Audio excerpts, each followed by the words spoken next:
Paco Podcast. Midnight Paco. Midnight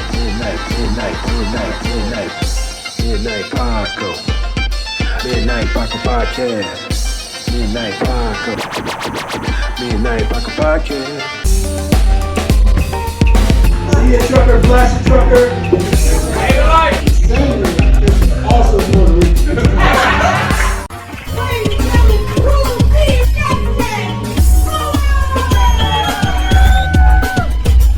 Yo, what's going on, everybody?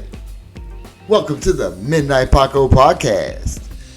As always, you can follow me at Justin Fuller Comedy on all platforms, people.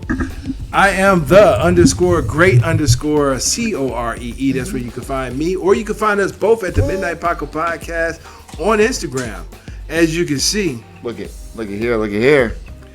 we have the great Rob Coleman. Now let me just say this here. Go. In addition to Rob Coleman being one of the great comedians that I encountered, he was on my checkoff list when I first started doing comedy. In addition to that, he's also a fellow action figure collector. He also he specified, like, look, I do Marvel, I don't do DC. Okay, I'm just a Marvel. Okay, I don't do much DC. Batman. Plus, he's a John Hay alumni. That's one of the schools that I did attend. Also, he's been in the game for a while. Ladies and gentlemen, Rob Coleman. Shit. Oh, stop it. Yeah. I'm blushing. Yeah. Yes. Where can they find you? Rob Coleman on all social media. Mostly I'm under Are You Funny Rob. The letter R, the letter U, Funny Rob. That's my Instagram, and I think TikTok, and possibly my Twitter /X notifications too. But yeah, I want you to talk somewhere though. I felt like very warm from everything. He likes all that. You know what? In addition to being a fellow comic of mine, you know, one of the people that was on my bucket list to kick off, he also does a workshop what is it, third Sunday? Third Sunday, yeah. Every third Sunday of the month, a workshop that's, you know, for all the beginning comics. You know, that's something that you definitely want to, you know, sign up for. And he dropped a lot of jewels on us. Every conversation with Rob Coleman, jewels are being dropped. Yeah, you know, Like Sonic the Hedgehog, they just hit me and the Jews go. And rings come out. You know, like.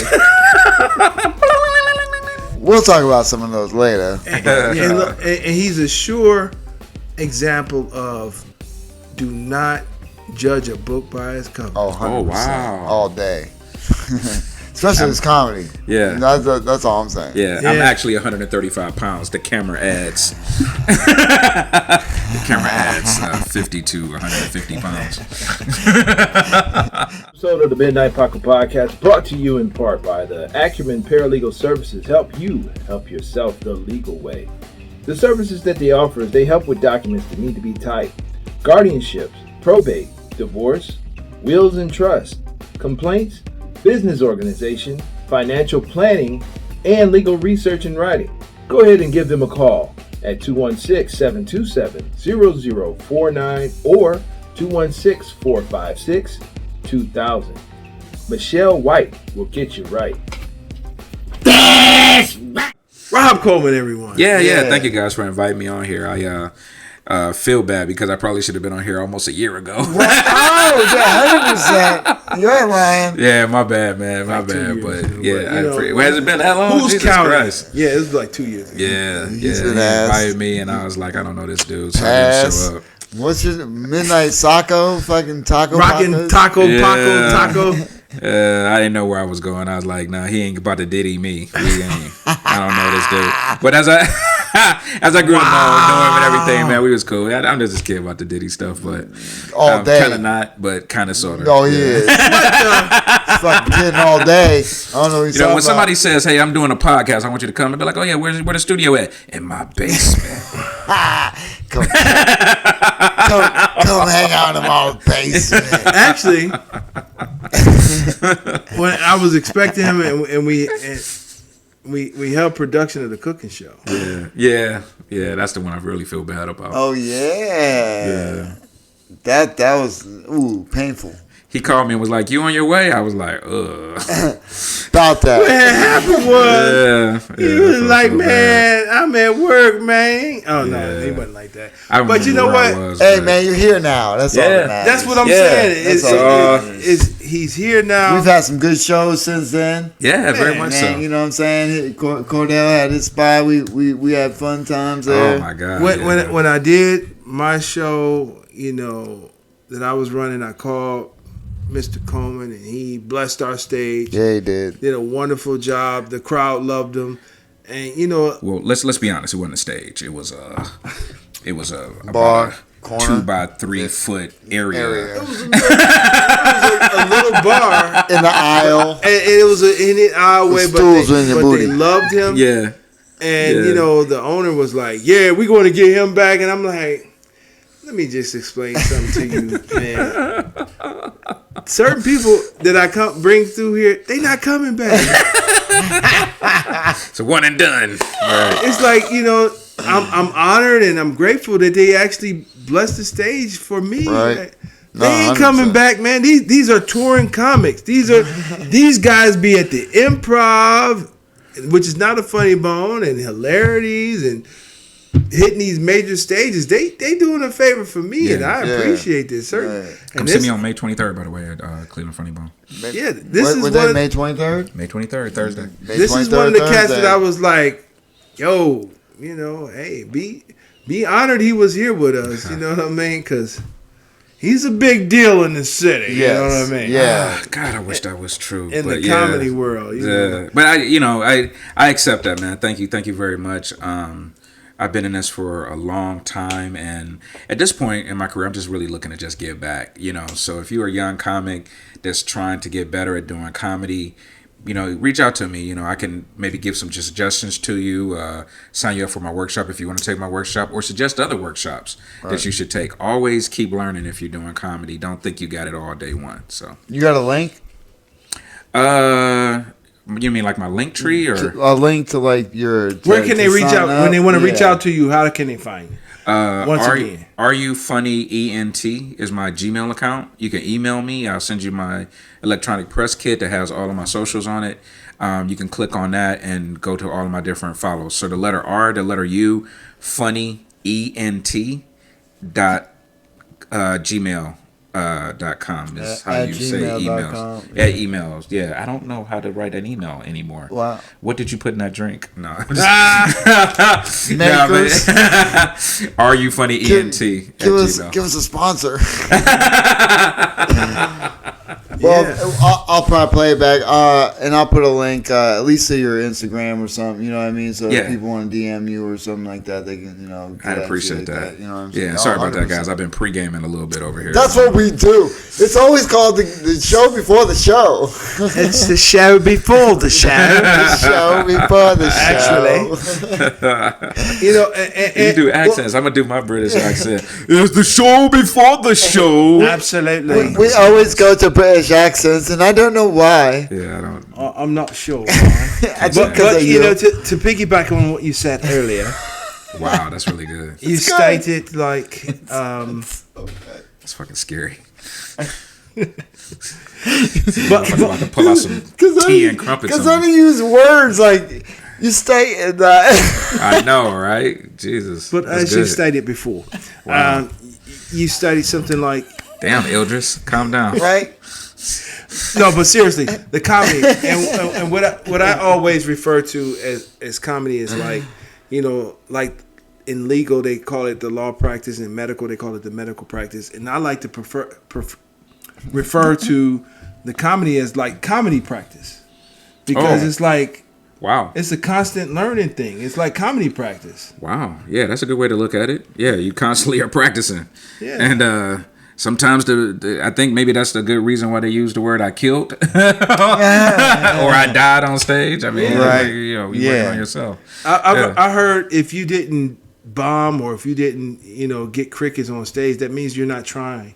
Because if you're doing the same material that you know works each and every time, and you talk about "I killed" on stage, you're not trying nothing new. Right. Mm. Yeah. Interesting. Well, I don't. How do you feel about that? I want to have the crowd just have a good time. At this point in my career, Right. Like, I don't care. As long as the crowd comes up to me and was like, I had a good ass time. I came in here, I was depressed. You know what I mean? Right. My foot hurt and my car is, life sucks and you made me have a good time. That's all I want. Right. I don't really get into all of that. Oh, I blew that room up. It's That's worth $1 million to me. When people say that to you. yeah. As long as I made somebody's day better, I feel like I killed. Right. You know what I'm saying? How long have you been doing comedy? Right. Oh man, I started doing comedy for the wrong reasons. Wow. Probably I was an insurance agent at the time, right? And I've always been a fan of comedy. Don't get me wrong. How long ago? This is early 2000s, like 2001-ish, 2000 going into 2002. It's been over 20 years? Yeah, over 20 Nice. years. Wow. Yeah. Okay. But I started it because, like I said, I was an insurance agent. Mm-hmm. I was sitting in my office one day. I'm not selling any policies. Nobody's ringing my doorbell. I'm paying all this money for this office. And my manager at the time had said, get in front of people and talk to people. Find ways to get in front of people and talk to people. Right. So I was going to DMVs and auto repair places. I was trying to be creative. I went to laundromats, like handing out business cards, like places where you had to wait. Right? And after I got kicked out of all of those, I'm thumbing through the newspaper, like, just trying to find something for inspiration. Right. And I saw that they were doing an open mic night at this comedy club. And at that time, you had comedians that had, like, their type of work was their comedy shtick. Mm-hmm. Like, you had the cable guy and you had the tool man. And I was like, I don't remember ever seeing a comedy insurance agent. And I sell insurance. I'm going to go to this open mic. And I'm going to get up there and I'm going to do jokes about life insurance and auto insurance. And I'm going to sell some auto policies. And I went there, man. And I met some like really good dudes. The guy that it was a place no longer there, but it was called a Robin's Nest back in the day. I remember the Robin's Nest. So let me get this straight, Rob. You're actually Jake from State Farm. From a Jake ass dude from State Farm. I ain't going to say the company that I worked for, but... But you were Jake before Jake. I guess you could say that. You weren't gonna call me at midnight. I was gonna show up. Were you wearing khakis? Nah, man. I was shooting jogging pants from the house. Wearing a pair of joggers. No, not at that time. I had a briefcase. Like if you from the '90s, you remember a briefcase? Yeah, Michael Douglas, a hard briefcase. Yeah. What was that movie? He fucking tripped. Yeah, people wanted my resume. I would have a big ass briefcase with just 2 pieces of paper in it. Hold on, let me check. Look at my briefcase, right? With nothing. I'm opening up in interviews looking like Sam Jackson and Pulp Fiction. And shit. Bright light. I should have kept a little light in there. That would have been cool. Yeah, I got your policy right here. Right. Nice. But no, I the host at this time was a veteran comedian named Smiley Joe Wiley. He was amazing on stage, right? Like had I been to a comedy show? I don't think I had even been to a comedy show before. Oh, really? Going to an open mic, okay. Yeah. And this guy, Smiley Joe Wiley, he was amazing on stage. So how old were you? This is 2002, so probably late 20s, early 30s, something like that. And before then, I had never thought about doing comedy. I didn't know how to get on stage. Like I didn't know how to start. Yep. I didn't know no comedians. You know what I'm saying? But you wanted to get on stage? It wasn't a goal of mine necessarily. You ever have the itch? Yeah, no, I mean, like growing up watching comedy, you were like, I want to do that. Ever, just like I had too much respect for the people that was doing it. Okay, I was a huge Richard Pryor fan. I still to this day, if I'm walking in the morning or working out, I'll pull up a Richard Pryor station on Spotify or Pandora or something, and I still listen to his bits. I just absolutely feel like that guy set the stage for comedy in the future. And I'm a huge Eddie Murphy fan too, but Eddie just didn't do a lot of stand-up. But do you right? But Richard Pryor had people write for him? He still has to perform it though. 100%. Yeah. I mean, writers is one thing when we can get into that discussion. Yeah. But I can write the best jokes in the planet. 100%. But you can get on stage and fuck them all up. Absolutely. 100%. Right? And be garbage. I'm agreeing with you. I just obviously, because Chris Rock has people write, help. He doesn't have people write, but he has people help bounce shit off of. Yeah. And then he, formulates. Kevin Hart has people write and bounce stuff off of. He has go Right. on the road and shit like that. So it's something that some big comedians do. You know what I mean? But I'm a fan of. Wait, and let's discuss just briefly what that means to write for you. Yeah. Okay. When somebody says I write for you, it's not like they said, okay, this is my joke and I'm giving it to you, right? It's kind of like an sometimes idea you did earlier. Yeah, they'll sit down and they'll say, okay, what do you want to talk about in your next special? Right. Well, I want to talk about, my wife having her baby. And I'd be like, okay, what happened when she had her baby, man? She came in the delivery room and they kept checking the centimeters. And I was thinking to myself, damn, ain't this how we got here in the first place? And the dude will sit with you and you be like, okay, let's do that like this. Right. Let's say a whole bunch of people came in there and was, like men and women was coming in and checking the centimeters. So it's like, damn, am I having a threesome? Like, that's, kind of, I feel like what happens with a lot of these guys. Yeah. Right. Kevin is a professional comedian. But when somebody comes in and he runs a bit by him, they're helping them improve it, polish it, round it out, maybe giving them some writing prompts. Okay. But you've seen Red Cup Boys. Those motherfuckers ain't writers. Right. But they probably are good being silly with him and helping him pick out ways to make his own comedy better. Right? I have dudes like that I have my one dude, I hope you don't mind mentioning his name, but my dude, Donovan. Donovan is a really good friend of mine, and he's like my comedy muse, right? Okay. Because we'll be talking about some shit, and shit'll just come to me. Right. Right? But it's because we're having a conversation. He's good at tagging ideas I come up with, right? Yeah. But he's never done comedy. Really? He's not a comedian. He doesn't write, but he's a muse of mine. Like, so there's certain things. Shout out to you. Yeah. There's certain things that, if I do become famous, I'm definitely going to give him credit for as a co-writer because he helped me come up with the concepts and the ideas. Okay. So that's what I feel like when people say, oh, he has writers. Right. He has motherfuckers he kick it with to help him round out his so jokes. it ain't Drake. No. They not like us. I know. Okay. All right. That's all I was getting at. That's all I was trying to find out. All right. So shout out to Richard Pryor. All right. Love Richard, man. So you grew up watching him. So okay. All right. So you got into it about when you were 30. It's a great time. He said 20 years ago. He was 20. No, he said late 20s, 30s, early 30s. Yeah, early 30s. Yeah. Yeah. Somewhere around there. Yeah, I was born as Richard man. So. 69 all the time. So yeah, at the beginning of 2000, I would have been 30.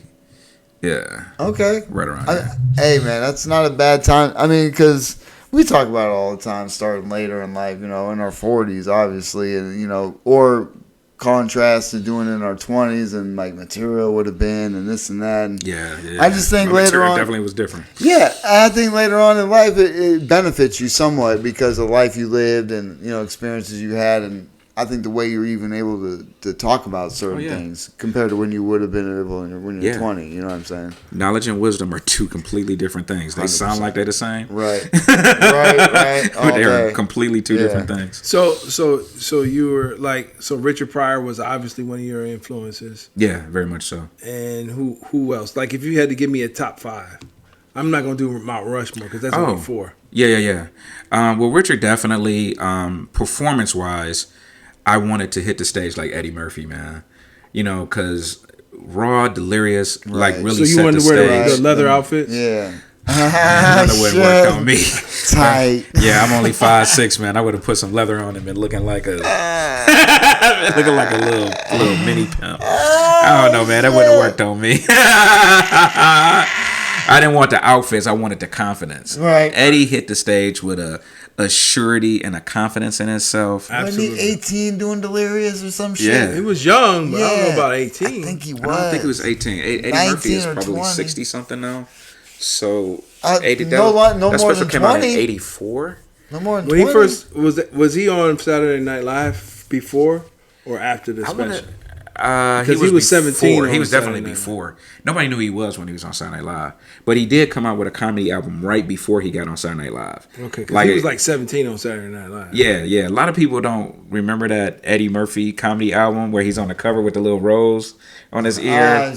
That's one of my, even more than Raw and Delirious, that's one of my favorite albums because he had nothing to lose. Right. He's on stage and I feel like you really get a sense of him because he's not performing in front of a big audience. Yeah, it's a recording that they released as his first comedy album. I've never heard it. because it's only about 45 minutes, they have some other stuff in there, some songs, Boogie in Your Butt or some shit. Okay. Like, it's some stupid ass songs on there. That was Eddie Murphy's music. Yeah, but sometimes you'll hear, has anybody out there ever been hit by a car? I heard that. Yeah, that's from that. Hit by a car? Yeah. That's from that tape. Wow. That's from that, CD. It was so many good bits on there. Grandma, he put cologne on his dick and he washed his dick in the sink.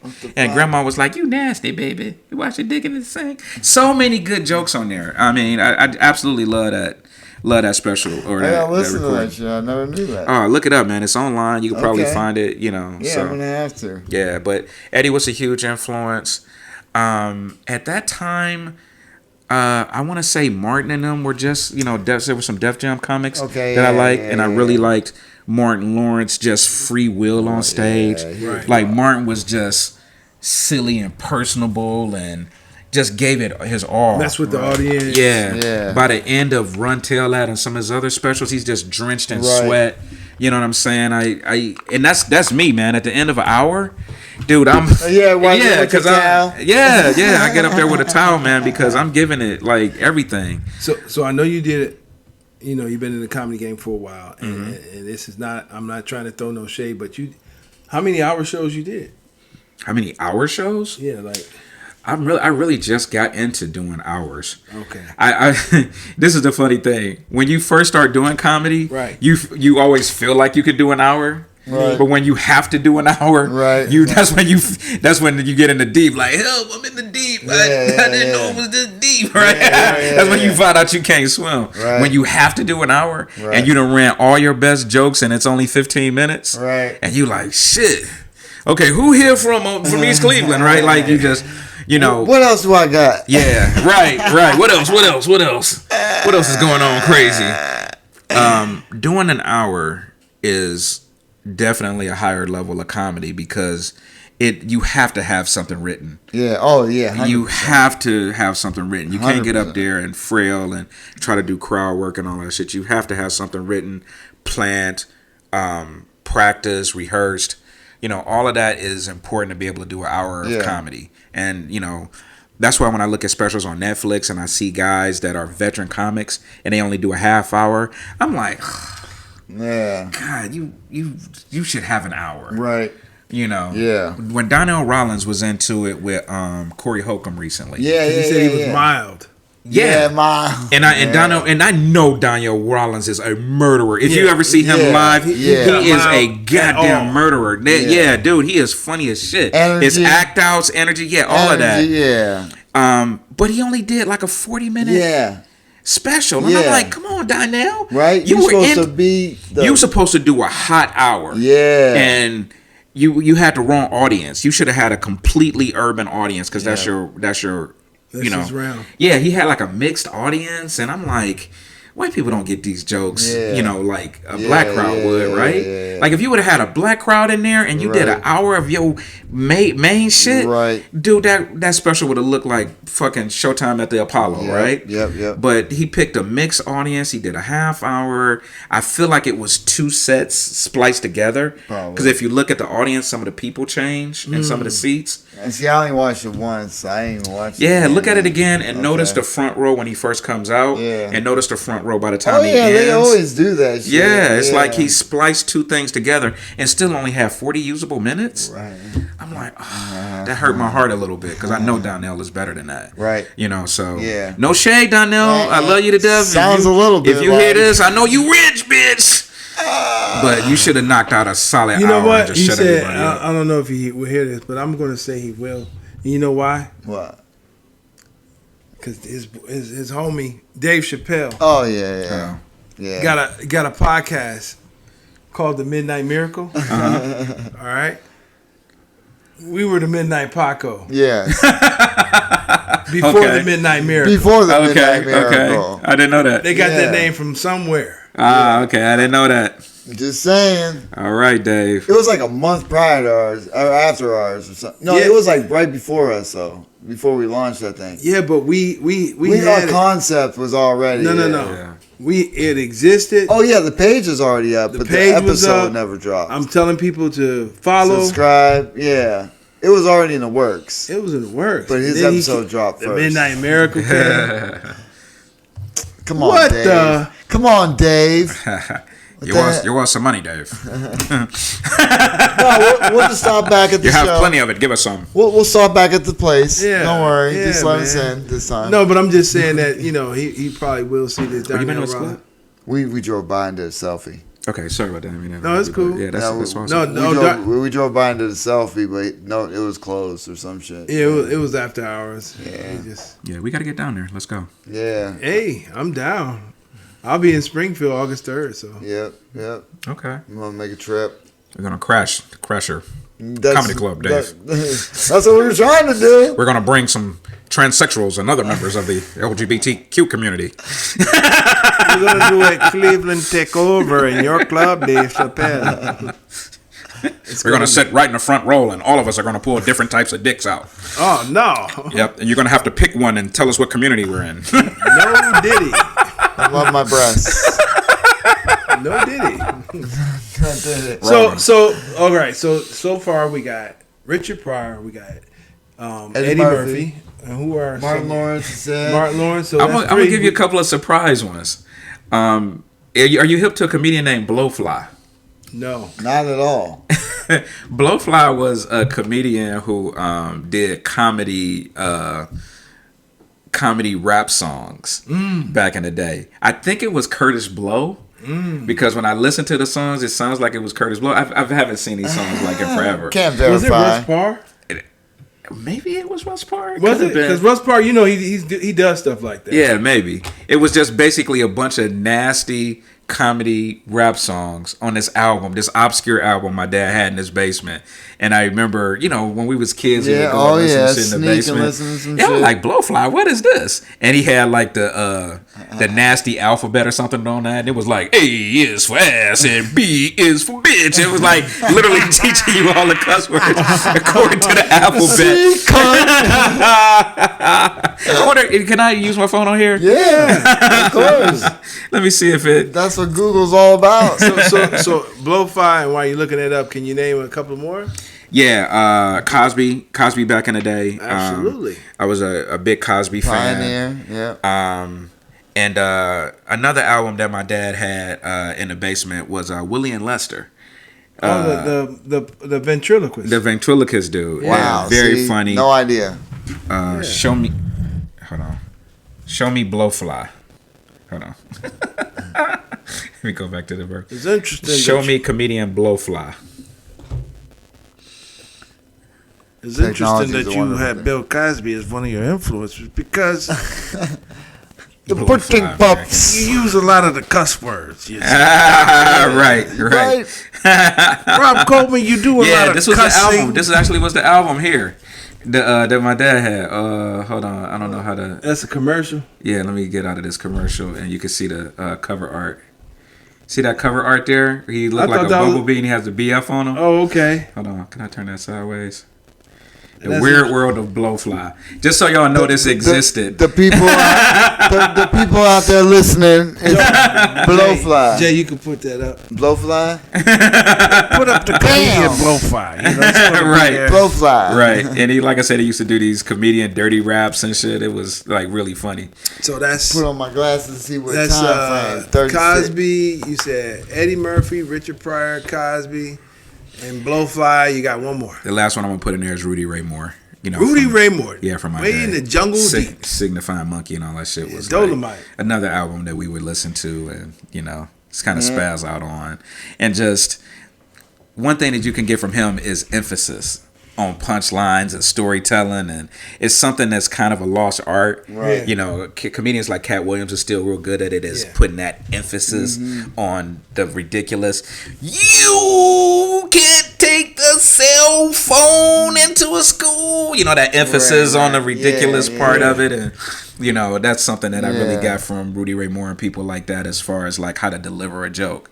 You know, That's a lot. Like Yeah. you low down insecure motherfucker. yeah, exactly. No business born. Yeah, that emphasis on the punchline, that emphasis on what's supposed to be funny. Yeah. Right. Yeah, you know, I just love that, man. It's, you know, you can learn something from any comedian. Oh, 100%. But that's what I got from him. Yeah. Nice.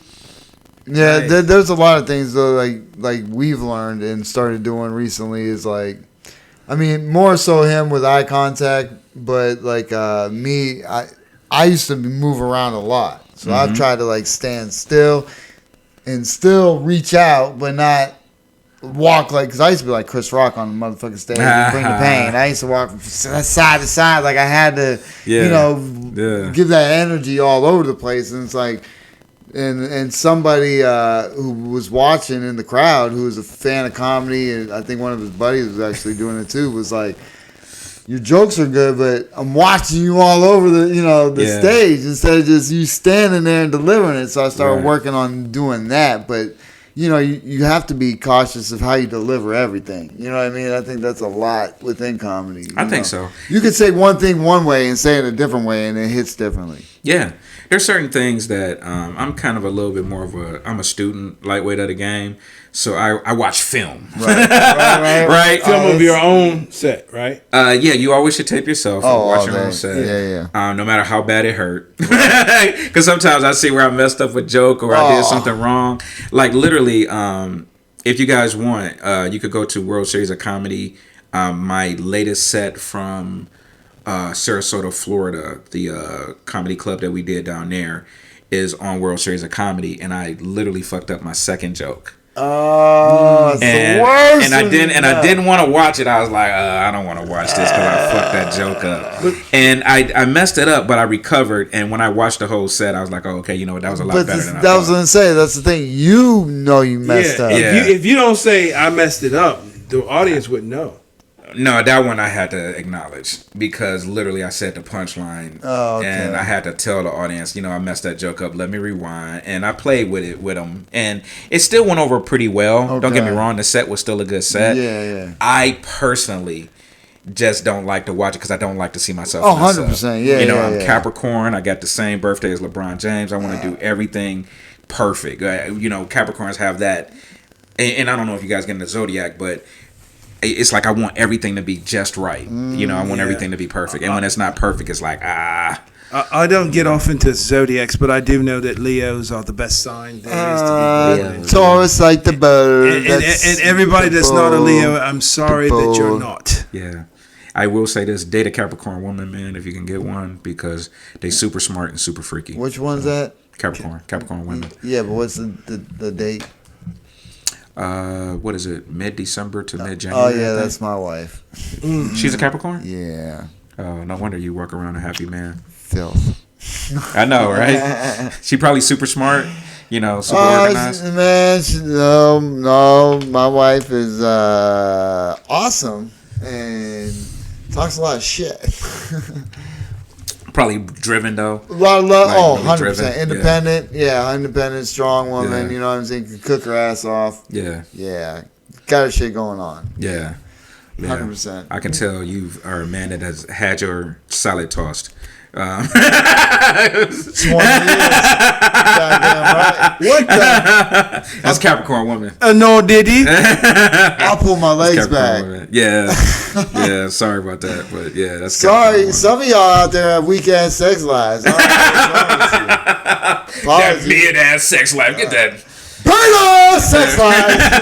I personally think if you get your salad tossed, that is beta. It tickles. Beta sex life. It tickles. You'll know because they take it up the tank to your balls and to your penis, and you enjoy a whole little snack. Oh, thank you, girl. I am so sorry I took y'all on this tangent. My bad. That would happen sometimes. Yeah, we drove down the salad tossing lane. My hey, bad. man, grow up. Grow the fuck up. This is the Midnight Paco Podcast. I don't know what you think we're talking about. Cool C ain't gonna have no part in this conversation. But since I got a willing participant who knows what it feels like to get his ass licked. Damn. So back to comedy. It's all I said was date a Capricorn woman. They very adventurous. It tickles. They. Look at his smile. I know, right? That's what we do here on the show for all you listeners out there. Yeah. Welcome, Rob Coleman. Yeah, I'm so happy to be here. Doing the damn thing. is like the second week in a row we talked filth because, well, not the second week, but we had Ulysses last Ulysses time. Dickerson, yeah. Shout out to Ulysses. Shout out to Ulysses, yep. Oh, man, what did she talk about on here? Like freak niggas back 17 years old. Serious. Parties and... Yeah, you got to tune in. Watch the episode. Yeah, Watch that. Watch that one. It was a good before you one. watch this It was a one, good yeah. episode. We took a turn like that too. We were like, what the hell's going on here? Yeah. Ulysses, she always like helps me because she bends down to hug me. Ulysses is like a foot taller than me, right? So she hugs me and always has to kind of like, stick her ass out and come all the way down to my level. You know, and when she takes pictures, she don't sun me, right? Like she'll bend down so that we're in the picture together. So I really appreciate that. Shout out to Ulysses. Sean look like your little brother. Yeah, she's never sunned me in a picture. I appreciate that. Nice. So, in addition to comedy, over you said 20 years, Yeah. It's been a hell of a ride. you do a workshop. Yeah. The main reason I do a workshop is because I remember when I got started, I didn't know what the hell I was doing. I still got my old notebooks where I go home and I was just writing shit. And I was writing jokes out. And at that time, if you wanted to get on stage at like the Improv, you had to go on audition. They had these afternoon auditions that the comics would go to. They don't do that no more, do they? Nah, they don't do it no more because they don't do like pro-am nights anymore. But they would audition you, and if you were pretty good, you could either get on a pro-am night or be considered for like hosting, spots. So I would go to those, and I listened to Lee Harlan's at the time. He was like the booker / manager of Improv, and he would give me advice on writing, and I took it all in. I still got stuff that he wrote in some of my notebooks as far as like, this is what I need to understand about writing jokes. And nobody was doing that other than him. And because of his gruff nature, comics felt like they was always getting shit on when he did that, right? Like if you're a comic and I'd be like, you all set up, there's no punchlines there. You don't know how to write. Go find, discouraged and shit. Yeah, he's like a rough coach. He's like a rough, everybody had like a football coach that was like, you're weak, bro. Like just, that would down you to try to get you to play better. Tough love. Yeah, that was his aspect. And it wasn't another place to really go to find out how to do comedy, right? You just have to kind of go and keep hitting your head against that wall. Yeah. And I'm like, nah, man, I see some real talent out there in some comics that just need a little bit of tweak, a little bit of foundation, because once you have a good foundation, okay, I understand my timing and the joke structure and stuff like that. You could really go places. Right. And like I said, I didn't have that. I frailed and found my way. Like you'll find your way into comedy concepts just because you watch some comic do it or something like that. Right. But you're doing it and not knowing what you're doing. 100%. It's like today's singers. You think they know how to sing because they can do, but they don't know anything about like tone or music structure or, like if you had to say go, whatever, however singer, I don't sing either. Right. But I've seen when singers go and actually sit down with somebody that can sing. Right. And it's like, oh shit, I didn't know it was that much to American Idol. Yeah. You got people that like enjoy singing, but they don't know what goes into actually. Yeah, exactly. They don't know what key they're in. Yeah. That's exactly. important. Yeah. Exactly. Yeah. And so that's what I'm trying to give back to comics because I frailed in that for so long until when I finally started learning some of these concepts, I was like, oh shit, I should have restructured this joke years ago. Right. And literally, I've gone back and like some of my jokes that I wrote years ago, I've revamped. I'm glad you said that. Right. So because a lot of times, I find myself like, okay, I'm done with those jokes, and I'm only like 3 years in, but me and Justin, we've often talked like, I'm gonna try these jokes that I stopped doing with my newfound confidence or my newfound skill that I have, that I jokes that I threw away. So basically, like jokes that you restructured was jokes that you stopped doing for a period of time, and you. Yeah, there's some jokes that get outdated. Like I was doing George Bush jokes and Obama jokes and stuff years ago. That's why I don't do topical shit. Yeah, it's like, sometimes those can get a little dated. But there's some core jokes just about relationships or dating or being a parent that's always going to be, relevant. Right. So it's not a bad idea to revisit does stuff that's core, that's timeless, right? Yeah. You know, stuff that's about some TV show that was on, 30 years ago is probably not gonna work. Right, hey, did you guys see that episode of Friends when Chandler? And you'd be like, no, I got a bit about an old TV show. Yeah. But it's how you present it. Yeah. You know what I mean? Like you said that one episode about that's real specific. You know what I'm saying? But if you talk about old episodes of some show, that's still it's still kind of niche. But I try to set it up so everybody can relate to it. Yeah. I did a Will Smith slap joke for 2.5 years after he slapped Chris Rock. That when I do it now, it sounds so fucking dated until I just want to shoot myself. You know what I mean? So something like that, I stopped doing. But man, I love the punchline that I wrote from it, because the whole joke, just quickly was Will Smith slapped Chris Rock, and I was on Will's side because that same thing happened to me. I slapped somebody and everybody got mad at me. I was at church and this guy was hitting on my wife, so I slapped the shit out of him. Everybody got mad at me. They was like, "Oh no, why you do the pastor like that?"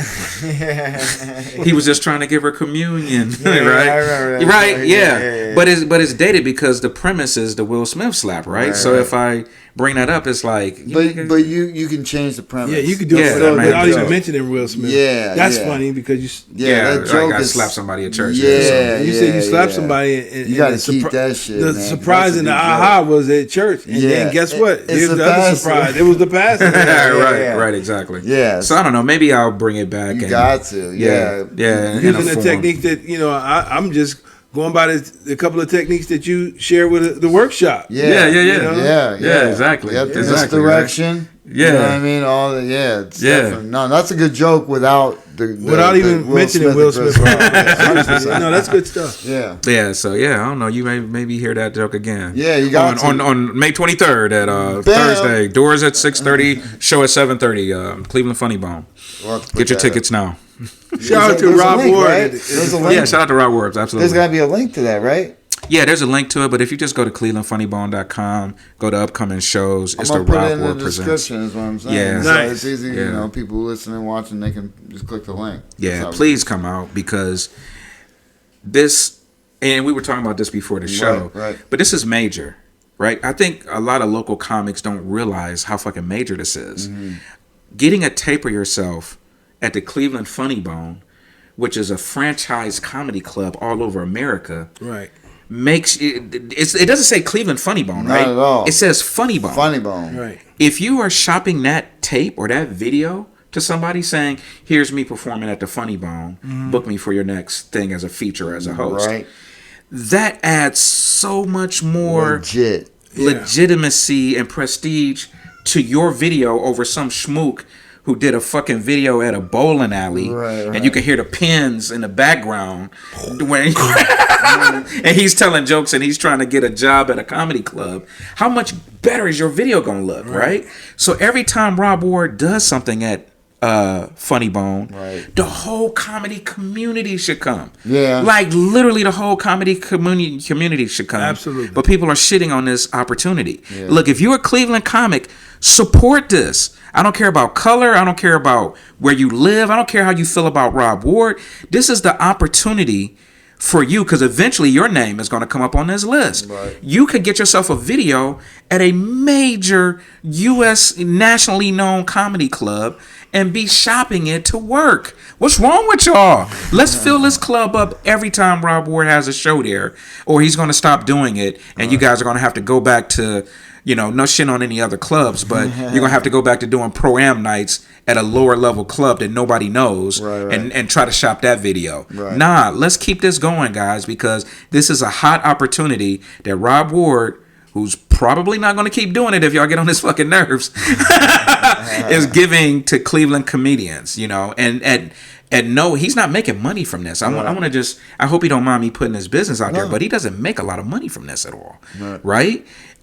And he's giving this opportunity to comics. I mean, this is his way of giving back. Right. Let's support this, guys. If you guys are seeing this, let's support this and let's make sure it's a success, because a rising tide lifts all boats. You know what I mean? 100%. Yeah, we do have some good comics on that show. CeCe Bullock, my man LJ Payne, John Brown. the amazing young comic Elijah Nevels, who is just basically on fucking fire right now. Me, Rob, I think there's one other comic on the show, and I apologize, I can't remember his name. But just surprises. Shout out to all the comics he named. Yeah, DJ Stroke, I believe, is the DJ that's DJing that night. Amazing DJ. Rob is trying to implement some party elements to the comedy show as well. So make sure to come out. There might be some line dances. I don't know what kind of. Oh, shit. Yeah, it might be some. This is going to be a fun night.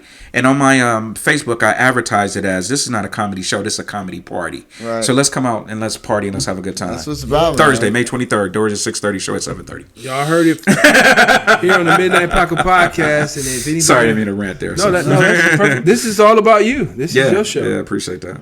So, if you guys follow me, I'll definitely be posting that. You want to do that? You want another mile or something? I don't know what the hell the problem is. Okay. Yeah, we'll definitely. I will definitely be posting that. So there's a cat in the background. Goddamn motherfucker! It's not a child or a human being. I just want you guys to know that's not what they're talking about. Put that motherfucker in the closet. And they're definitely not talking about me. Not at all. They're like, you want to let them out? I don't know. I don't know. Let them sit there and. For all you listeners out there. Like, what the fuck are they talking about? You don't hear that goddamn meowing in the background? That motherfucker. That's what we're talking about. Yeah, it's not a small girl or a human being. It's actually a cat. Hey, so I'm not putting you on Front Street, Rob, but I got something that I want to ask you. Okay. A while back, I did Cool C's 5 Reasons Why Black Men Don't Have Mustaches. And I want to know where you weigh in on this, all right? Or if you even agree with me, or if you I said number one, it just don't grow. Yeah, mustache. You got a nice mustache. Well, thank you. I'm just telling you, like, all black men that don't have mustaches, these are the reasons why. Okay. 1, it just don't grow. Okay. 2, you trimming it. And you're trying to be perfect like I have done in the past, and I couldn't just get it right, and then I ended up with Adolf Hitler, and I'm like, nah, I'm cutting that off. All right? 3. Like it's Adolf Hitler. Yes. 3, you like Oreo. You date nothing but white women, and they don't like mustaches, and you don't have a mustache. Yeah. Let's see. I got pedophile. No, don't do that. Don't do that. That's number 4. These are reasons why. This is number 4. Nah, don't do that, man. Okay, but that was one of the reasons. That was one of the reasons. Because you're trying to look with a mustache look like a pedophile. No, I'm not saying not you. Not you. Okay. But no, this is my reasons before Rob Coleman was on. Yeah. Okay. You're a pedophile and you trying to look younger than what you are. Okay, all right. And number 5 was you a cross dresser. And you arch your eyebrows and you do double as a woman. That's 5 reasons. Those are my 5 reasons why black men don't have mustaches. Weigh in on this, please. Because I could have missed something. Dude, you talking to a 70s baby, man. If a nigga had a mustache, that was like a masculine thing to me. You know what I mean? Carl Weathers and Shav. What's my dude's name? Eddie Murphy. No, Eddie. What's his name? Williamson. Fred Williamson. Fred Williamson. Richard Roundtree. Yes. Billy D. Williams. Dude, if you had a mustache, it almost came with like a can of Coke 45 and shit. This works every time.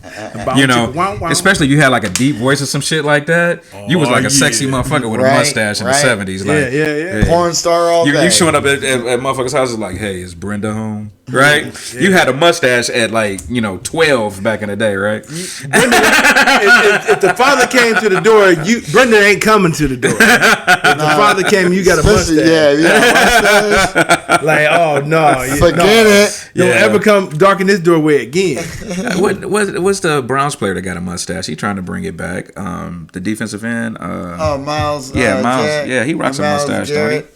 Yeah, I mean, it looks weird if you don't have he has a little one though. He ain't got like a stash. No, he used to have a kind of a nice stash. Thick one. The Whispers.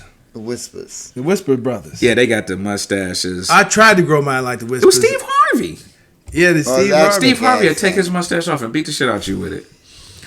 that mustache is insured by an insurance company. Yeah. It's insured by Beijing. He has a barber for his head and one for his mustache. I'm telling you right now. He got a chia pet stash. He don't even have a barber. He has a beautician for his mustache. Lean your head back, Steve. Let me do your mustache. Just add water. Look, I got slack from Dave Flint about that. About having a mustache? Yeah, he was like, I disagree with everything you said. Let me on the show so we can have a conversation about it. Because he ain't got no mustache. And he disagreed with everything I said I mean, about my 5 reasons. But, I mean, I'm not perfect. I don't know. Yeah, no, I admire a guy. It's just out of style now. If you have a mustache, it's weird. You got to have something else with it. I'm right? not a bit. I trim this down, even though it's not as thick as I just can't have like hair all above my lip like that. Yeah. It's just, Yeah, I used to like my mustache, man, but it's gray now, so I have to cut it off. But I think it adds to your surprise. You think? Because you look like I'm professional. And, yeah, you know what I mean? Like, look, you see I'm a clean Look face. at my voice. Surprise! I know he just feels my voice in and shit. And Now I know how motherfuckers see me and shit. that's just me, though. No, I get you. I get it. I had a dude tell me after the show, man, you way funnier than you look. What the? He was like, you funny, man. You way funnier than you look. I was like, God damn, I don't know if that's a compliment or what. Like, is that a compliment? They didn't expect what you said to come out what you did. He's not lying. Yeah, you don't look Not like that voice, but he's not lying. No, your voice was like, yes, I'm Like I was supposed to walk in like, waka waka, hey everybody, It's we about to do a comedy show. No, not that. You look like I'm Robert Coleman. I'll be doing some comedy for you guys tonight. Just sit back and relax. Any IT you need help with? I got you. IT. Yeah. Any investment advice? I'm going to. I got kicked out of IT. What?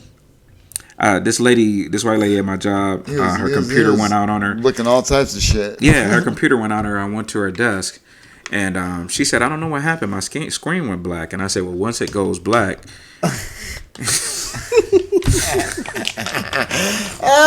Fired! I know, right? She was like, I didn't. Have you used that one? Nah. You should. That's a good one. Yeah, it's hacky. I feel like it's kind of hacky, but I mean, hacky works. It's good and it's got some truth in it because you I was were at IT. Yeah. I just didn't. That's what we were talking about in the That's 5 like a pillars. little That's real fantasy. Yeah, real fantasy. That's It's a a real throwaway. job, but I fantasize. What's that? Fucking 5 seconds? Yeah, 6 seconds? That's just a little Yeah, a little throw something. in. Little plug that in. You can throw that in there, man. But I'm pumped. Yeah. That's what I feel is hacky is after I do a joke, some people go, oh, that was funny, but I'm pumped. It's like, oh, shit, okay, you did the but I'm pumped. That's hacky. Okay, Well, I'm not then going to you'll do listen to him and he'll go, Well, because I've been on it, it's like,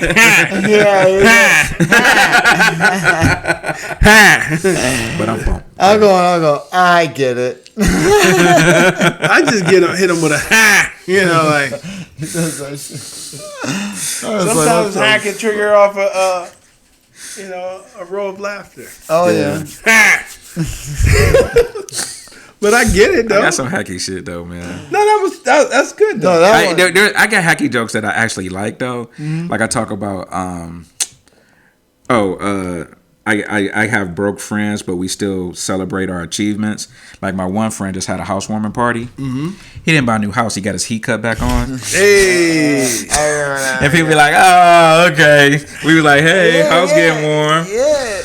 It's a good one. Yeah. It's good. Yeah. There's nothing wrong with that one. I think you should have one like your IT joke just to throw at people because they be like, oh, you a comedian? Man, right. well, tell me a joke and it better be funny. Right. That's a good one to throw out. Dude, don't do that. Listen, if you are somebody out here and you're thinking about approaching a comedian, don't do that. Don't do it. Don't walk up to a comedian and be like, hey, well, tell me a joke then. Don't do that.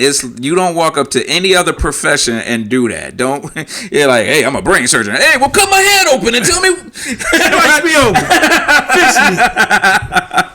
You don't do that to any other profession, right? You can do it to me. I'll just say, your face. Like, hey, what do you do for a living? I'm a gynecologist. Hey, well, look at my wife's vagina, won't you? Hey, come here, baby, hold your leg up. Let's just gynecologist. I mean, you know, Hey, we tell don't do me that a to no joke. profession, man. Tell me a joke. You better be funny. Are you Yeah. funny? Yeah, that's why I call my business "Are You Funny?" Because that's what everyone I told people I'm a comedian, they say "Are you funny?" And it's like, okay, well, "Are You Funny Rob" became like my business name as well as like my online tags and shit. You know, because people be like, "Hey, you a comedian? Are you funny?" Hey, there you go. That's where you can find me. Are you funny, Rob? Are you funny? My rebuttal to that is always like, you know, all those comedians that's not funny and they make a lot of money.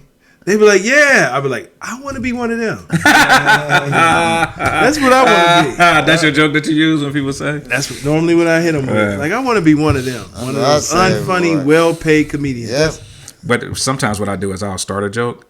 I'll be like, knock, knock. They'd be like, who's there? I'll be like, come to my show on the 23rd. Doors open at 6:30. Showtime 7:30. At Cleveland Funny Bone, and I'll finish that joke for you. In your face. Hey, you know what? We breezed over that you collect Marvel comics. Yeah. I've been a Marvel head since a young kid. Comics or just the figures? Some of everything. I was a huge comic book collector. I had comics dating all the way back to like probably when I was like 10 years old. So we're talking about comics like in the mid to early 70s. His hat is a Marvel comic. Yeah, Black Panther that's my I used to fit that I have steal on. all those comics. Yeah, Wakanda Forever. Absolutely. I got a lot Oh, of wait a minute, shit. I think I did that wrong. It's right over left. I don't know. Okay. Yeah, it's right over left. If you listen to X-Clan and Oh, yeah. Van Glorious. Okay. Yeah. Yeah. This is protected. Violet red. Red, the black, and the gray. Is he allowed to say that? I guess so. I know the song. Sorry. He chimes in. When people wonder why I'm with Justin, hey, Yeah. Justin is that dude. he's that guy. You know, he can relate. Keep up. When you grow up, that's what I'm saying, man.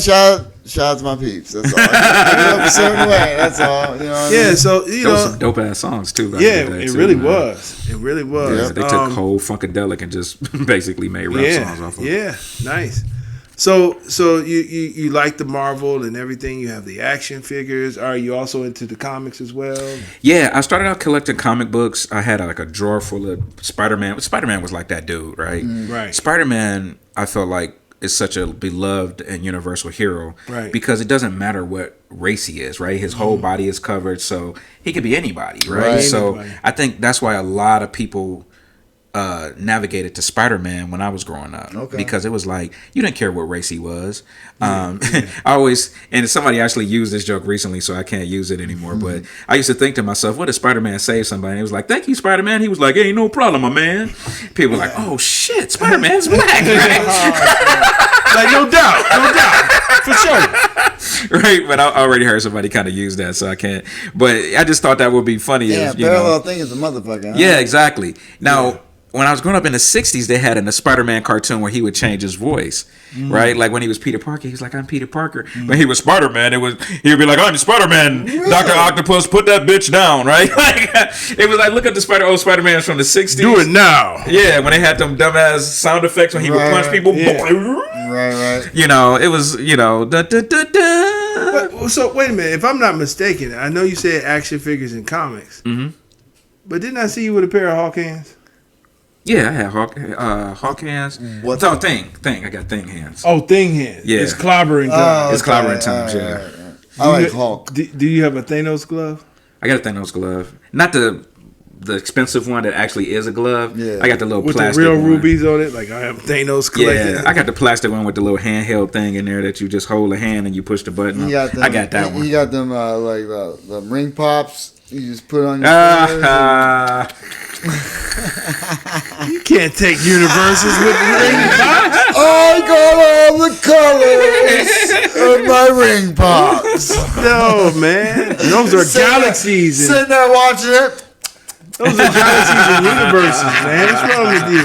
The power ring. Yeah. That's actually sour apple. I say cherry and grape. Yeah. Don't hate on my blue raspberry. Wait, so you don't have hawk hands? You don't? I don't have hawk hands. I have thing hands. Okay. I didn't get the.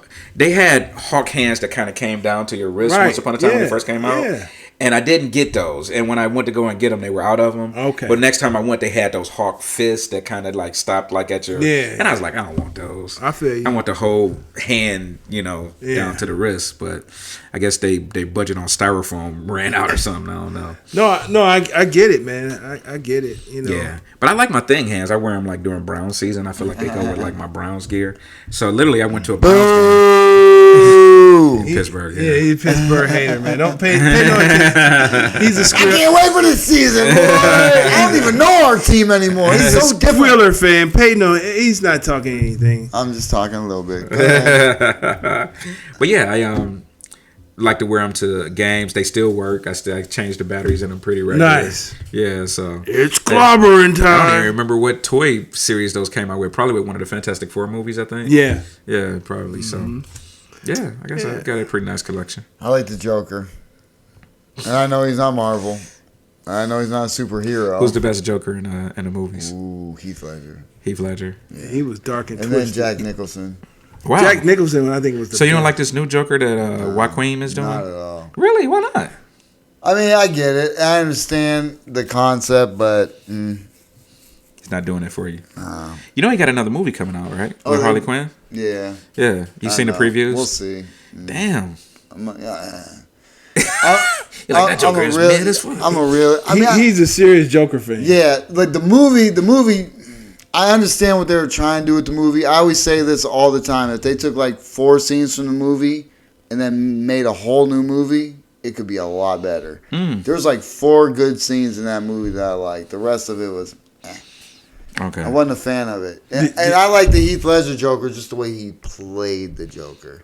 So I mean? Did you like when he was on the talk show host and he said, "Can you introduce me as the Joker?" Yeah. I like that too. I like certain things. No, the best scene in the movie was when he was locked in the room after he killed that one dude and he's in the room with the midget. Mm-hmm.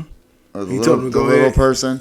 And he said, "Go ahead and leave." Yeah. And the door was locked. And he couldn't open the door. And he was just sitting there like, I'll let you out. You know what I mean? It was just his mentality of the whole thing. Like, he was being a dick. He knew he couldn't get the fuck out. And he did I didn't know if he knew that. He fucking knew. I thought he was just like, "Oh, I forgot you was a little dude. Let me help you out." I think he's just that was a part of his joke. I think as being the Joker. That okay. And the sadistic shit, the way he just killed it. He's, "I'm not gonna kill you." You know what I mean? Like this motherfucker, but I'm not gonna kill you. Oh, let me let you out. You know, shit like just the fucking that scene. There's a few other ones in the movie, but the rest of it, they dragged it on too much because they were trying to explain why, you know what I mean, and give him conditions. Like he had a disorder that he laughed. Yeah, that's me. I tell people I got laughing Tourette's. I mean, I understand it, but at the same time, it's like I had this concept because I started writing a movie about the Joker based on some of the comics. Okay. I mean, I had an outline long. I just never even got into it, just based off the comics and how I think they should have told the story. Yeah. Years ago, way before this fucking movie came out. Right. So maybe I'm biased to it, and I pitched it to my buddy and I talked to him about it, and he was like, "You really shouldn't know about his past. That's the whole aura of the Joker. Because once you know about his shit, you humanize him, and then it takes away from the crazy shit that he just does. I mean, he'll just sit there at a bus stop and just shoot somebody in the fucking head in the comic. Or he'll be sitting there talking to somebody, you know, and the whole time, then they'll clip over and the person's dead. You know what I mean? Like, he just did some shit, and he's just having a conversation with the person like they're a normal fucking, you know, it's just, you're not supposed to know, but they give glimpses in certain books on why shit happened to him. You know, he was married, supposed to have a kid. His wife gets killed by like a dirty cop. Yeah, Joker was married once upon a time. He was well, in the Killing Joke. None of this. I know. Yeah, the Killing Joke is a graphic novel, and it has where he's like a scientist. He quits his job and wants to do stand-up comedy. And he bombs at his show. He's all upset. He's on his way home, and I think his house blows up, and he finds out it's a a bad cop or some shit, and all this other stuff. You ever heard this before? I haven't heard it, but it sounds like a comic named Richard M. Pesky. But I mean, there's a lot of other stuff where he takes on a job and this and that to try and get money. I hate this story now. Yeah. I see why you don't like this story. Exactly. That sounds ridiculous. Like the one they show and portray has nothing to do with the comics. Plus, it's just they drag out trying to give him a disorder and like you try and make him human. He is to a point. The best thing about the Joker to me is, from the comics, the way I see it, it can be anybody. Yeah. You just have so much bad shit happen to you in one day where you just snap and don't give a fuck. And the problem is that's society. I don't want to get into too long of a conversation about Joker, but I've heard origins where he was the one to kill Bruce Wayne's parents. Is that a Joker thing? I mean, that's what they put in the first Batman with Jack Nicholson. Okay, but that's not canon. That's not from the actual comic. I don't think. There's two different ways about it, but that's not from the Killing Joke. That's not how he is. No. And wasn't there another origin where he had like a red thing on his head or something? Yeah, well, he used to call it part of the Red Hood gang. Okay.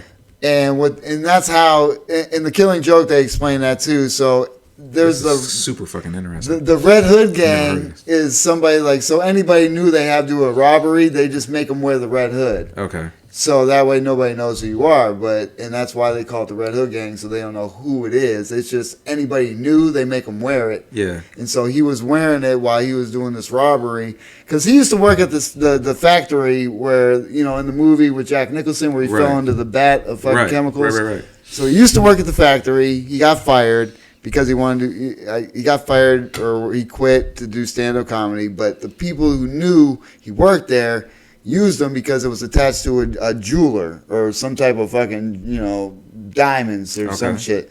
So they used that way to access his security thing to access the way in. But so since he was part of the gang, he had to wear the hood. And so he was wearing it. Batman came, stopped the robbery. He fell into the vat of chemicals, became the Joker. Okay. All right. Basically is what the comic states and, and how that all plays out. So that's why the Red Hood is part of that shit. And he hates Batman because Batman was the one that threw him in that suit. Yeah. Okay. And on his way back from that, he's going back and his house blows up and he sees a crooked cop running and his wife dies. Oh, wow. So all this shit compiles and he fucking snaps and just starts being the fucking Joker. Okay. So who's your favorite Marvel? Like, what made you get into Marvel? Like who? Well, yeah, Spider-Man, like I said, was like my jam because, just the cool poses, the art and shit like that. It was way. Yeah, I actually can. I actually have like a bunch of notebooks at home. But the art was just amazing. All of the different poses. It was way different than Superman, who was always kind of like, I'm Superman and I'm flying. You see Spider-Man in all these crazy ass poses, like shooting webs. That shit was like shocker. Yeah, that shit was like fucking. It was like so fucking cool to see. Like back then, like so Spider-Man was like my favorite dude. That got me into like the shocker. That's what I was saying about my buddies always just like, I know, right? Got you. That's why the ladies like Spider-Man.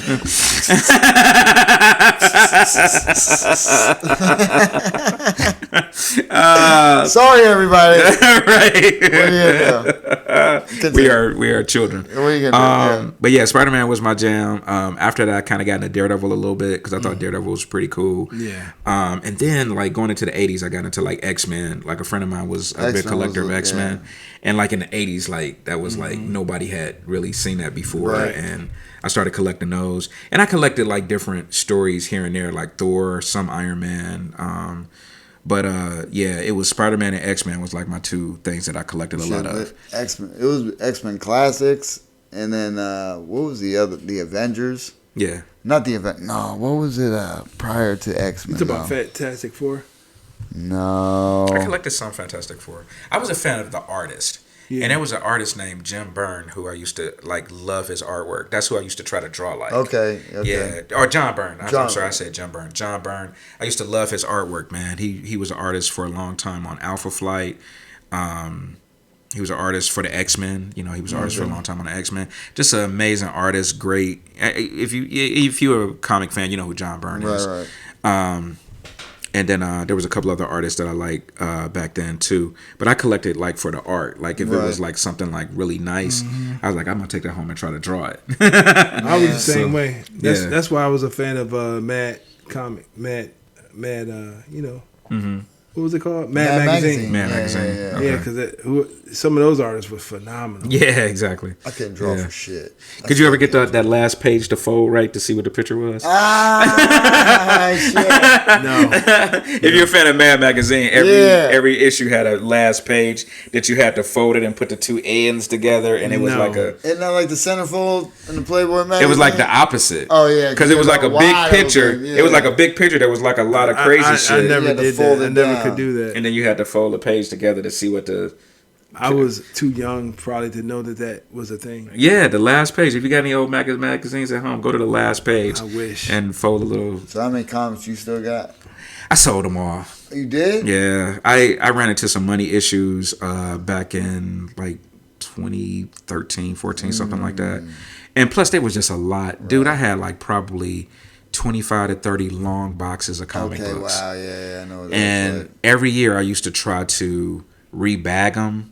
You know, like some of the ones like from when I first started. I took mine out of bags like an asshole. Yeah, you got to keep them back, man. Yeah. So I had like a bunch of old ones, and every year I would take like maybe like 4 or 5 boxes, go to the comic store, buy like 400 or 500 bags, and rebag like maybe 5 or 6 boxes of comic books. Okay. And it just became a chore after so long. And I was looking at books that I really was like liking and going to the comic store and seeing them in a 25-cent bin. I'm like, this motherfucker's only worth 25 cents now. What the? I mean, I still got the Death of Superman in its original bag. Yeah. I got the Resurrection in the white bag or whatever when it comes back or whatever.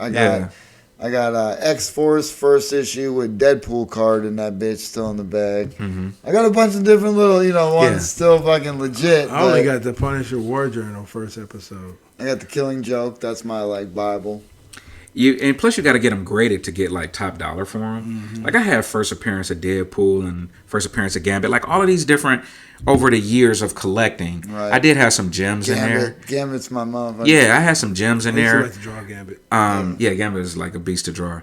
But over the years, it's like, okay, this comic book I paid $250 for it. How much is it now? Right. Oh, it's worth $30. Yeah, wow. Yeah. Right? Like if I'd have put $250 in a bank and got interest. I think they can go back up. Maybe. It's about the interest. If you go to a show and try and sell, you know what I mean? It depends on who's collecting, who wants it. Like, exactly. Like I told you, I wanted a Red Skull, and I don't have a Red Skull, so I'll probably pay anything for it. You know what I mean? Can you not find them on like Amazon or eBay? I haven't looked, but he was kind of rare at the time I was looking for him. I had Spawn's first issue. The only one I don't have is the episode I was stealing all the way up to issue 4, and I missed it. And that's the first episode of The Violator, or the first issue of The Violator, and it's like the most expensive fucking issue. Is it? Yeah. Dude, I collected during the 90s where a book would come out and then 5 or 6 different alternate covers would come out. Right. And I'd be like, I'm getting all of those, right? And every week I was spending like, no lie, I was probably spending like anywhere between $30 to $70 for comic books. I still got weekly. You got the cards? I still got my set of the cards, the Marvel cards. Some of it, I got, and I was collecting like different companies. I was collecting Valiant at one point. I was collecting Milestone at one point. I was like, too much. It was just too much. And even when I tried to pare it down and like I'm only going to buy a couple of books, they would do crossovers.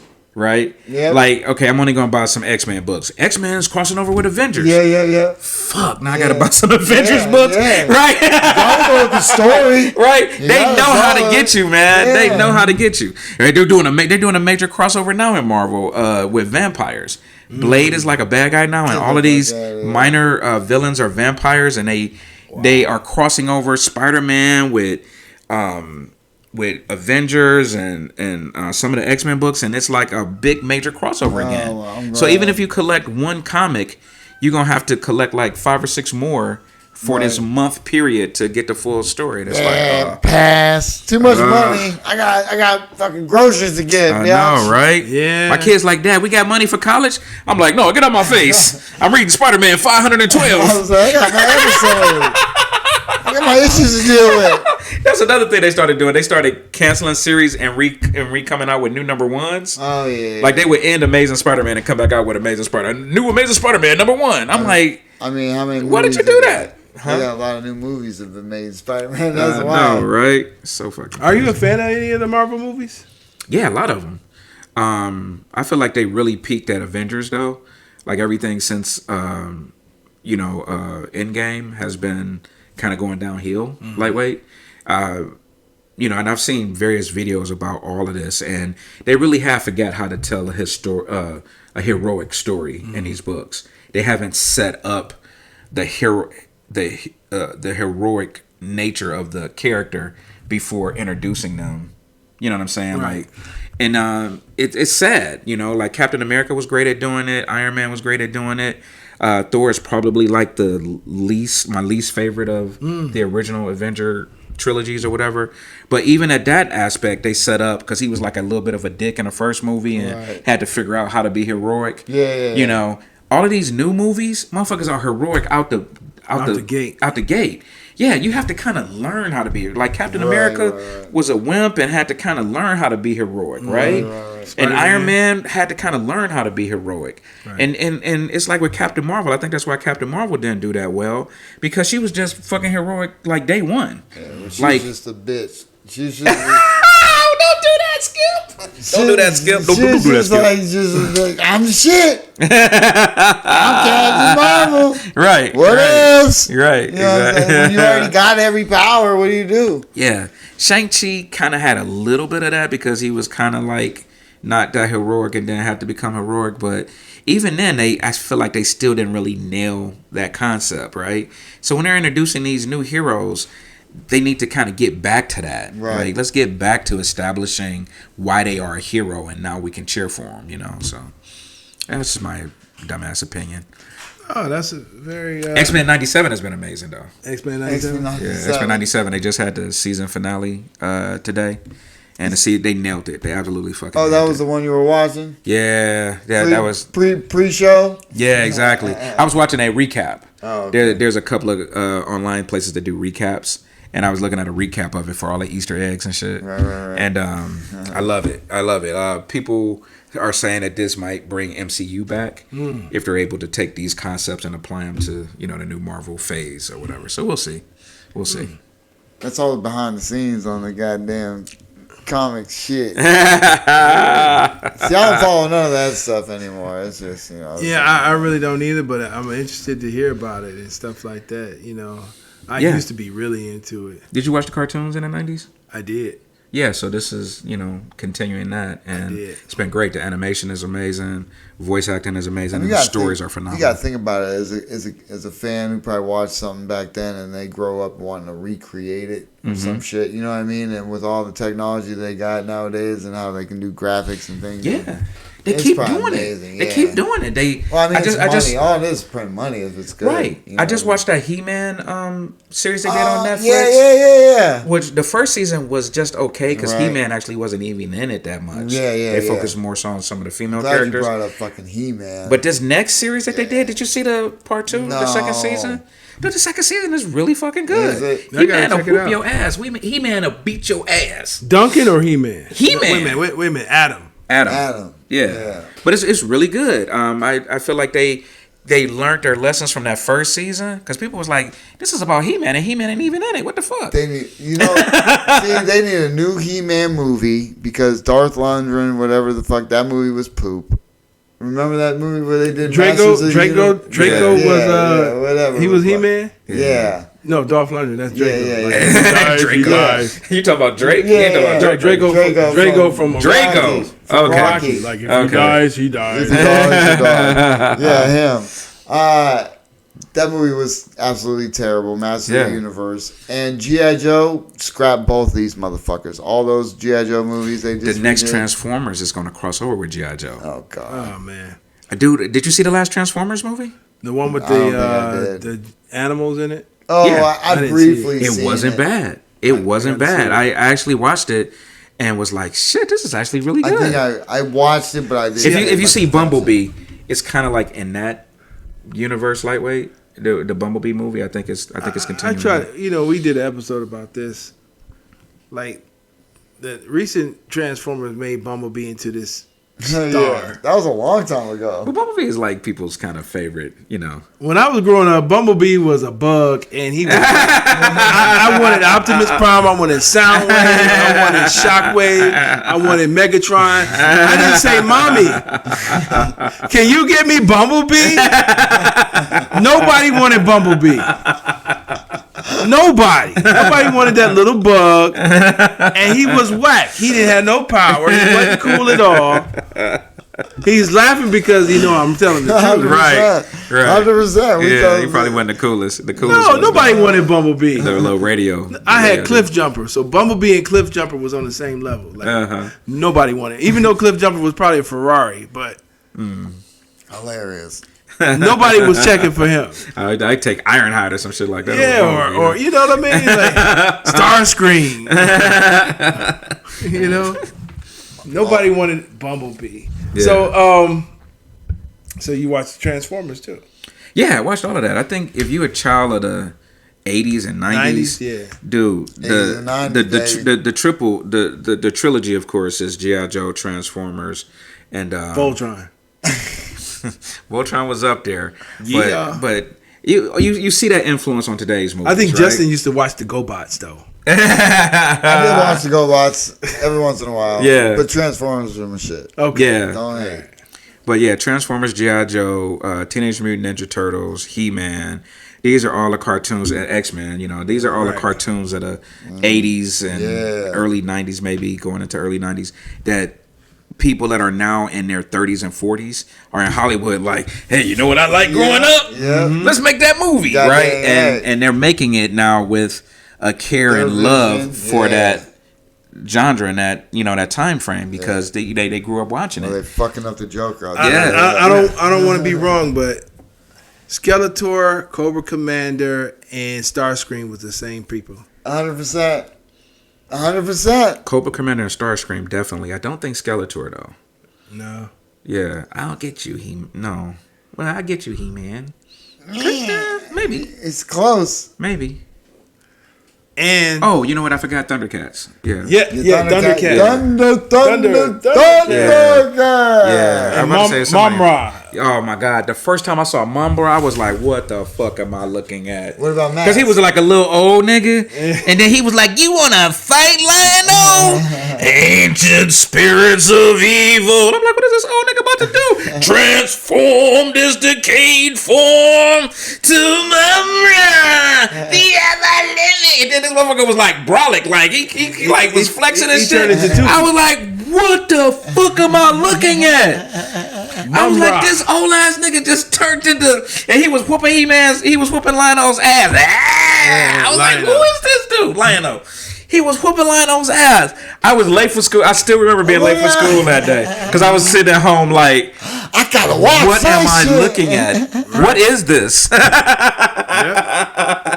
And then I think it was a 2-parter. It went off or something like that after he had like beat Lionel's ass or something. And I was like, I don't know what I just watched, but I need more of this. and in my mind, this is just in my mind, Panthro and Destro was the same person. Right.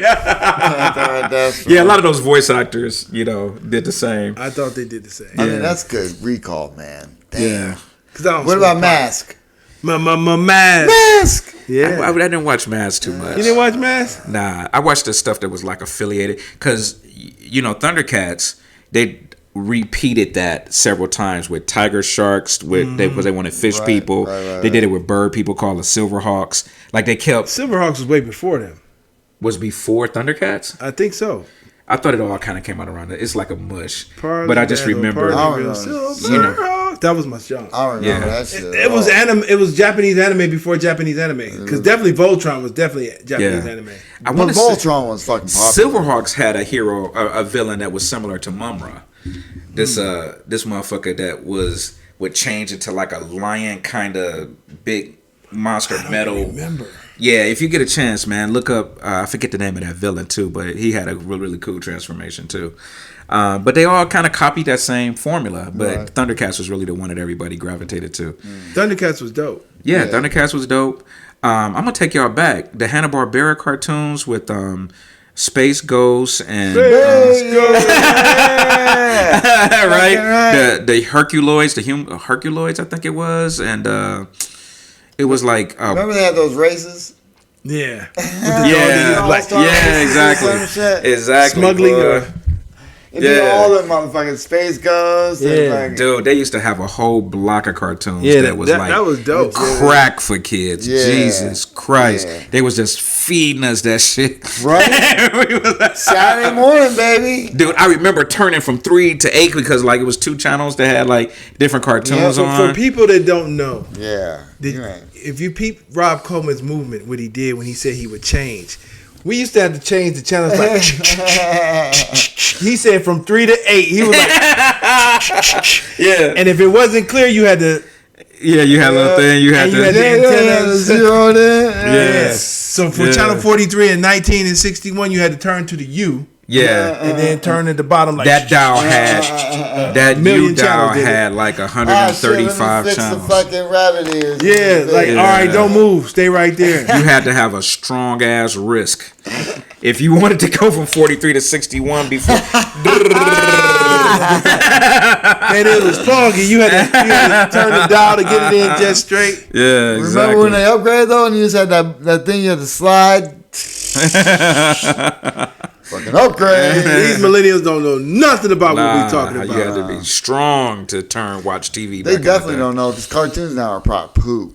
I ain't watched. Yeah, everything is like so nice. You know, you gotta. I mean, or it's just like overly gross. Yeah, you know what I'm saying? Like, it's weird. You know, but throwing shit in your face. God damn it, that's man. A whole nother episode. Back some memories. Yeah, y'all are bringing back some. I'm about to go home in my basement and open up all my boxes and just play with toys. For right the there you go. I'm telling you, man. It's good to R-Star Rangers and Battlestar. What was it? Galactica. Not Battlestar Galactica. That was a TV show. Yeah. R-Star Rangers and you said Silverhawks. I don't know if you two. Stunt Dogs came out a little later. Well, I'm gonna give you a couple that I know you don't remember. Bears, stop it. You remember Mighty Orbots? Yes, Mighty Orbots was that opening sequence was great. I think it only ran for 1 season, which is a shame. Mm-hmm. Do you remember what was the name of this? It was the same animation studio that did G.I. Joe, but it was based on medieval heroes that had these holograms on their chest. I know exactly what you're talking about. I can't they think used to go like this, and the shit would fly. Like if you had a lion in your hologram, a lion would come out and bite a motherfucker. I can't think of it. I know exactly what you're talking about. Visionaries. Yeah. Soldiers of Light. Yeah. That cartoon was so fucking amazing. I don't know how that didn't catch on. Did you get into Captain Power at all? Nah, that was an interactive show. Was it? Yeah. Yeah, I wasn't here. Captain Power, you had to have these special glasses and a special gun. I don't know. That sounds like a little like it could have went races like Captain White Power. Like it would have. I feel like that could have. It was more like Was he a white character? They were all like. Oh, different. They were races? all like no, they were like robots and things. Captain okay. Yeah, it was like futuristic kind of looking. Okay. It was probably cool back then, but cheesy right now. Yeah, okay. definitely. Other cartoon was really good was Bionic 6 that didn't get the run it should have. Bionic 6 was really good. It was a family of. It was like this white couple that adopted all of these kids. They had a Chinese kid, a black kid, and they all had different bionic powers. Like that sounds like Captain Power. A little bit, probably. All that shit was similar. You know? So yeah, man, you bring it back like a ton of memories. No, I'm sorry. Bring all this shit back. Captain Planet. If anybody's listening to this, bring all of this back. We need to. I'm telling you. You remember Captain Planet. But talk to somebody because G.I. Joe sucks. Both of them suck. G.I. Joe. What G.I. Joe are you talking about? The movies? The movies. The cartoon was legit. The cartoon movie was super legit. Do you think Marlon didn't like the movies that they made with Marlon Wayans? No, stupid. You didn't like Rock's G.I. Joe? No. I know he's good for Roadblock or whatever the case, but I thought they nailed it with Snake Eyes and Storm Shadow in that movie. But that Snake Eyes solo movie they made was horrible. It was horrible. Oh my god, I'm so mad at that movie. That was my dude. Yeah, I thought I was Snake Eyes and Storm Shadow were my shit. Yeah, everybody. I mean, you couldn't be a G.I. Joe fan unless those are your two favorite. Yeah, they blew it on that. They blew it on the actual movies, and they had there's good concepts, kind of. You know how they have Destro play the president and shit. Like they use certain things of the event, but they just screwed up everything. My favorites was Tomax and Zamox and the Dreadnoks because I like their accent. Yeah, right. Of course you do. Yeah, I was always imitating them. I had a huge G.I. Joe collection too. I did too. Yeah. I sold to that toy store. Big Fun. I had to sell it to Big Fun, and the guy was amazed at my collection too, because I had probably close to 100 figures, thumbs all intact. The only ones I lost the thumbs on was my Sergeant Slaughter, and that's only because they made it out of cheap plastic. Well, the thumbs used to break off because you used to put the guns in it. My thumbs never broke. I was really careful with all of my G.I. Joes. All of them had their thumbs. I didn't play with mine. I used to pose them. Yeah. And I just threw out my it wasn't Storm Shadow. He was Quick Kick. No, not Quick Kick. I did a movie in my head. Quick Kick would have been played by Ricky Steamboat. Tunnel Rat, whatever. What's his name? He was in the snow, but he was a black dude. Stalker? Was that Stalker? I don't know. But I think it was it Stalker? I don't know. I had to throw him out because, they was connected by rubber bands, and I picked him up, and he just fell apart. Oh, dude! They had that rubber band. I used to unscrew and make different characters, different pieces. Oh, wow. Put pieces together and sell them to the neighbor for. Say, this is a different guy. Yeah. He's like, this is a Storm Kick. I used to make some good ass fucking characters, man. Yeah. Different, like a bionic, like a bats. You get a bunch of bats. You can make all types of fucking robot fucking guys. They got new G.I. Joes out now that are like 10-inch or 6-inch characters. Are they cool? The 6-inch, yeah, they're cool as shit. They look like the 3-inch characters, but bigger? Yeah, and more more posable. Oh, shit. I couldn't start if I start buying them. I'm gonna have to buy them all. Yeah. Right. So I did buy a couple. I bought Roadblock, and they was recently selling Lady J at Walmart for $1, so I bought her just because it was $1. Right. But I'm only going to get like the black characters because I like the black G.I. Joe characters, Yeah, so. Roadblock. Who else? That that Snow Trooper. I think that was his name. He was a snow dude. Yeah, I forget. I know what you're talking about, but I forget what his name is. Yeah, we got these smartphones, and I don't even know how to look it up. Yeah, but as far as the G.I. Black Joe, Snow Dude in G.I. Joe. I had a Cobra Rattler that came with the pilot. Yeah. I had an oil rig. He didn't come with nobody. I had a Jeep. I had the space station.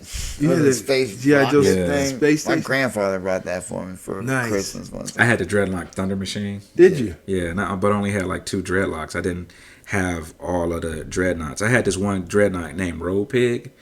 Road Pig had a sledgehammer on had a center block on a sledgehammer handle. That was like his main weapon. Yeah. And they made him like really huge. The figure was like really huge. Wow. I liked him, man. He was like, but Buzzer, Ripper, and Torch, I think, were the main 3 Dreadnoughts. Okay. And then they introduced a female one later. I didn't know about it. Yeah, Zorana. No, it was a female Dreadnought. Just Zorana was maybe that was her name. Sister. No, she wasn't a female Dreadnought though. But I had a Zartan. Did you used to play with your Zartan and make them change colors out in the sun? I take the chest plate off. I actually couldn't find Zartan. I looked for them. I couldn't find them. I had like 2 Zartans because I lost the chest plate off of one and I bought another one. Yeah. I used to save my allowance. Remember that one dude was like the boxer? Big Boa. Yeah, Big Boa. Yeah, they made him after Rocky. Yeah. Really? G.I. Joe character, Road Pig. Yep. Oh yeah, dude, I love G.I. Joe, man. That was the one comic I had a lot of. I still have them, actually. Yeah, I had a lot of G.I. Joe characters, and I used to collect muscles too. Muscles? Okay, I remember that. I never collected them, but those little plastic. Yeah. Dude, you collected those? Yeah. Yeah. I had a bucket full of muscles, and then they came in different colors. I had those too. That's where he had them, in buckets. That's him there.